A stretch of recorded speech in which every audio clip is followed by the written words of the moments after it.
धुळे निजामपूर पोलिसांची गुटखा माफियांवर कारवाई।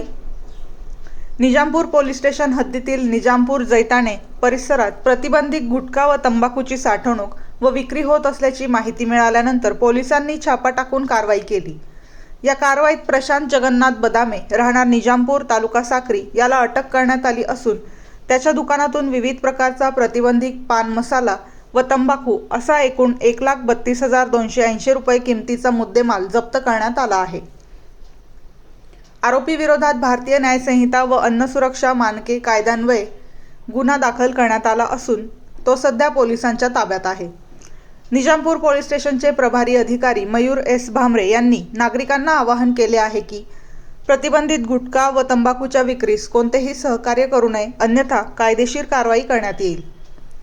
ही कारवाई वरिष्ठ अधिकाऱ्यांच्या मार्गदर्शनाखाली निजामपूर पोलिसांच्या पथकाने केली। बेधडक मी मराठी न्यूज धुळे तालुका प्रतिनिधी दिलीप साळुंखे।